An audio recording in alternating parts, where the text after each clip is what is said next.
Morning. Good morning. How are you today, sir? I'm well. How are you? Just fine. Good. I promise not to keep you long. I just have a small set of questions, again, Sure. concerning COVID in Savannah and a little bit of the tourism since it started to pick back up within the area. Sure. So first thing I'd like to ask you is why do you think Savannah is such an attraction site? Um,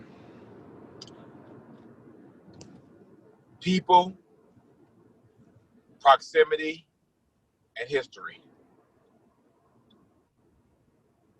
We uh, we have people that are who've been here for generations, and we have people like myself that have come here from other places.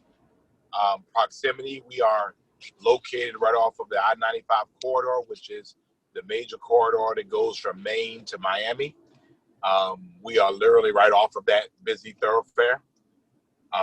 We are, uh, 3.5 hours from Atlanta, 2 hours to the north of Jacksonville, hour and a half south of Charleston. And we're on the water. We not only do we have a great riverfront, but we also have um, a great beach. And then history, we're the mother city of Georgia, founded in 1733. We are, the place of many first, not first. We have the oldest African American congregation in North America here in First African. We have the third oldest Jewish population, um, third oldest Jewish congregation in the nation in Temple Mikveh, Israel. We have um, historic Greek congregations. We're the home of Julia Gordon Lowe, who was the founder of the Girl Scouts. We are the birth home of the great musician Johnny Mercer.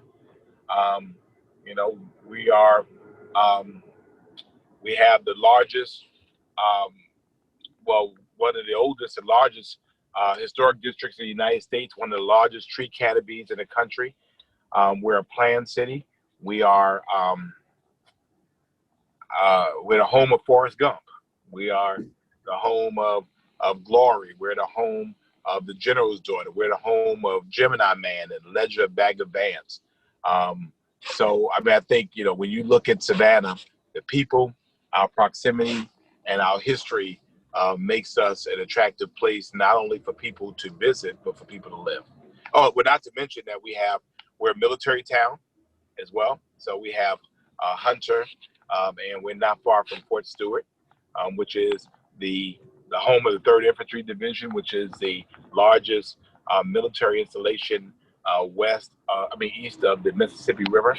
Um, we have um, excellent institutions of higher learning, um, to include my beloved Savannah State, where you can get anywhere from there, but to include the largest art school in the country, the Savannah College of Art and Design, Georgia Southern University, South University, Savannah Tech.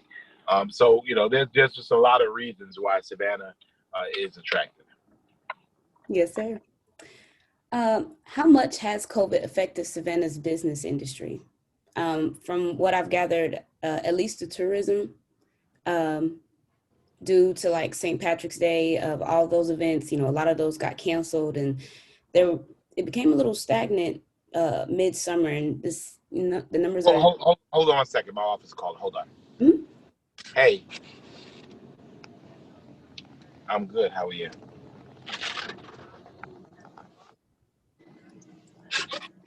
Yeah, I'm on with her now.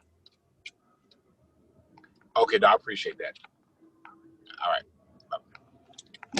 You'll call and make sure I was with you. Tell I'm her that thank you. running a little bit late. Yeah, for us, it was a gut punch. We have a lot of um, our economy that's based off of tourism. People coming here. We have $15 million, 15 million visitors come here a year, and from that $15 million, 15 million visitors, You're talking about generation of sales tax revenue, of hotel motel tax revenue. And so all of the, and this is our busiest year, St. Patrick's Day weekend or so. Many of our businesses get get up to a third of their revenue for the year during St. Patrick's Day, during that time. And so you think about that. This 1 week is a major part of how you make your money. And so then all of a sudden that's gone. And so, it was a gut punch for us, for these businesses, that for them, when they hire people, they buy food, this is what they do. They get ready for the annual turn up, and it didn't happen. And so essentially, when you don't need the people, you cut back, and you start cutting back on people, and then you start cutting back on a variety of other things. And so in the end, our business community suffers, but more importantly, people are not working anymore. Their jobs are at jeopardy. And for us as a city, we're not getting a sales tax revenue. So some of the things that we're used to doing or wanting to do, we're just not able to do anymore. So, for us, this was it didn't kill us, but it was definitely devastating to us. And we have some businesses that will not be able to recover from this. Right. What were your thoughts when Savannah was first hit with their first COVID patient? You want the truth? Yes. I probably use a cuss word. I'm just serious. Many times we sit here and we hope that these things would not happen in our city. We watch them happen around the world, and in this case, it happened. And the question then becomes about the spread, the type of spread. How does this affect us? And what's where it was. At the time we got our first case, we really didn't know, just how dangerous this was. And so for us, that was kind of what our challenge was. Really figuring out how this was going to affect us. Mm-hmm. So, I was scared. I was mortified. I was concerned. I mean, what does this mean? Right. And this is your first term, correct? Yes. Yeah, that was a lot of pressure on you. I'm so sorry. Oh, it's okay. I mean, either you get better because of it, you get better in spite of it. So, for us, just a matter of seeing how we were going to be able to deal with that. You learn the older you get that nothing happens by happenstance. Everything happens for a reason.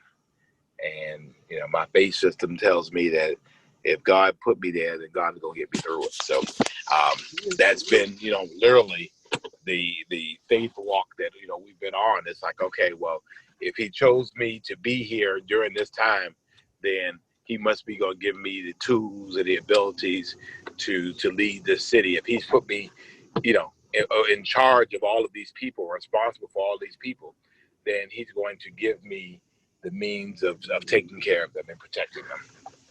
Yes, sir. What concerns have citizens brought to you involving COVID and, of course, the mask mandate? Oh, everything. I mean, people are all over the place. Literally from that, somehow or another, I am stopping their freedom. Because they shouldn't have to wear a mask if they don't want to.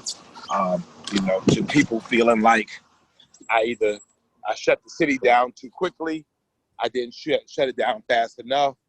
I didn't shut it down long enough. I opened it up too early. I mean, literally for everything, somebody had an opinion.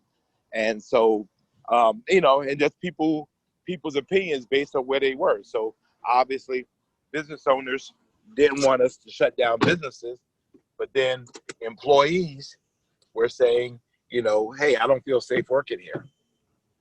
Mm-hmm. And so, for us, it's a matter of being able to balance both of them.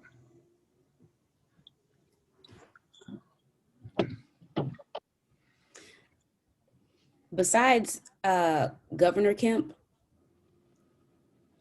what other forms of backlash did you receive about the mandate? Oh, just people, trolls, um, the Trumpers, the people from across the country don't even live here, but they got everything to say about what's going on here. Really? Oh yeah, all over the country. I mean, I probably did about 30 international news outlets when I did the mask mandate. All over the country, all over the world. Actually, I've had people talking to people from all over the world, and um, these people were coming after. They were coming after me. Who do I think I am? Hold on a sec. Hold on. Hey, Craig, I'll call you back. Okay, thanks. All right.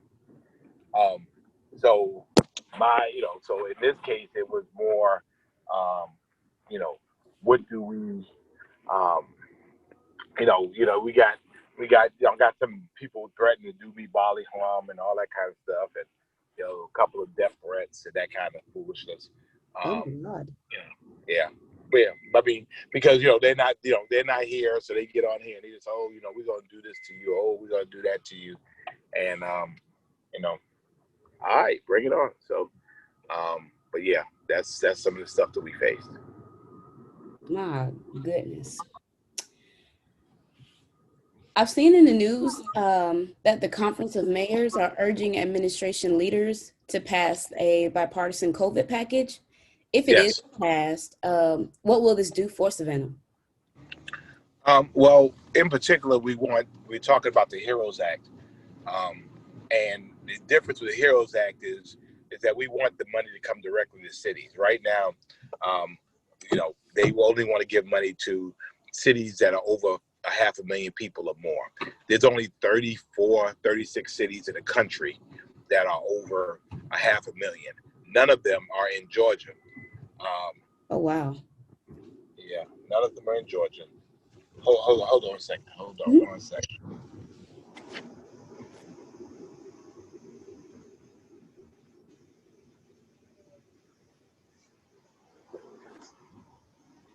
'Cause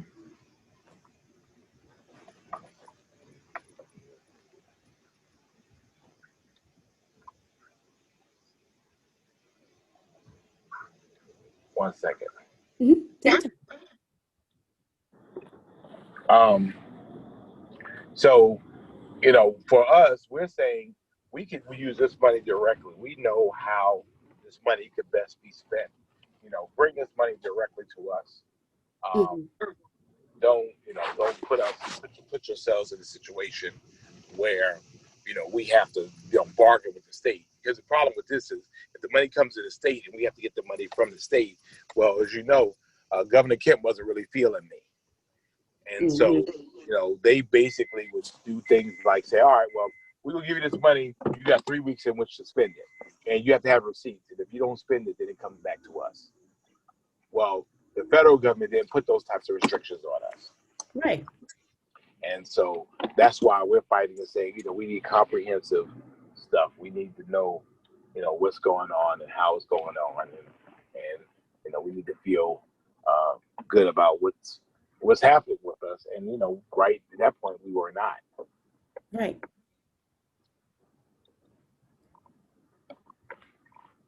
So, we should, this time, we should not be fighting each other. Keep in mind now, this is around the time that our governor is freaking suing the mayor personally of, Mhm.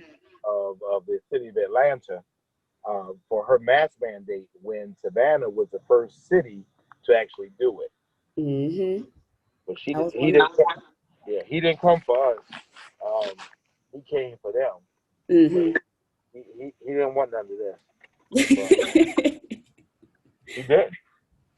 He didn't want it. But he tried us. And I mean, what governor sues their own? It's like, parents suing their child. I mean, come on, really? Right.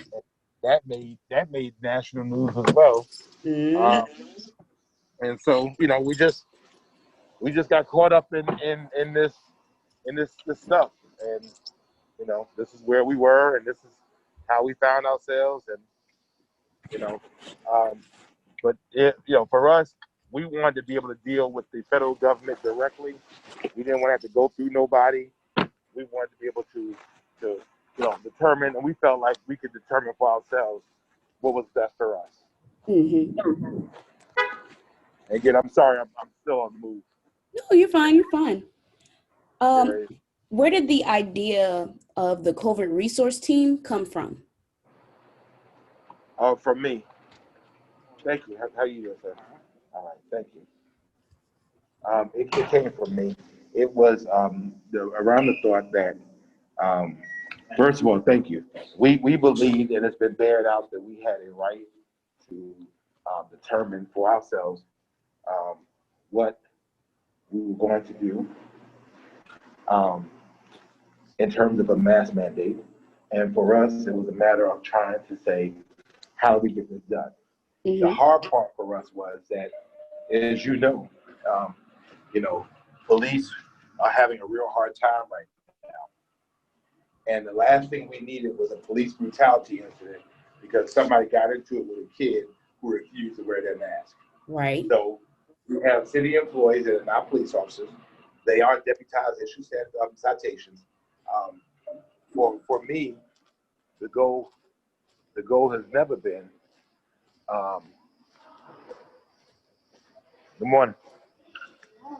Good morning. How are you? All right. Good. Um, Good morning. Hey, I have some people supposed to be coming in. Good morning. That um, the Knights have them come upstairs. Um, hey, good morning. Good morning. Um, so my position about that is that I don't want to create no issue where somebody's fighting the police. Right. So the goal is, how do we create that? So, our goal was never to give anybody tickets. Our goal was to say to people, hey, we're going to do the best we can to treat people decently. We're going to offer you a mask. Hmm. And when we offer you a mask, if you take it and put it on, we're good. If you refuse to take it, we're going to write you behind a ticket. How much is the ticket? Up to $500. Ooh. Yeah, don't play with us. I mean, this is serious. I mean, you can't do it cheap. You can't do it cheap. You just can't.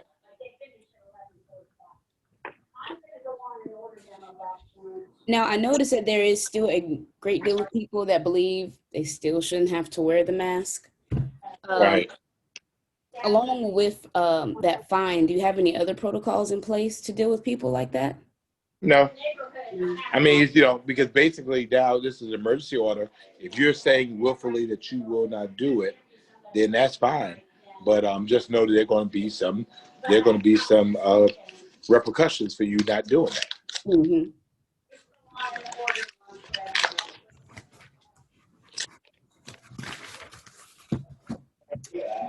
What do you think about President Trump's contemplation of denying federal resources? I think it's absurd. They here. 1 second. I think it's absolutely absurd. No, it's absolutely absurd. What happens next should the resources be denied?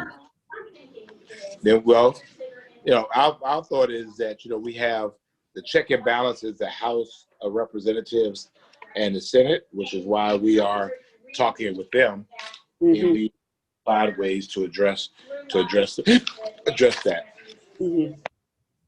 We have to go through that. Then we have to just go through it. I don't want to, but if you're gonna make us do it, then that's how we're gonna do it. Right, right. Have you thought of any other procedures that you would put in place for the upcoming year? Well, it all depends on the science. It all depends on where our numbers go. I mean, ideally, hopefully, we hope that we get to a position where we don't need it at all.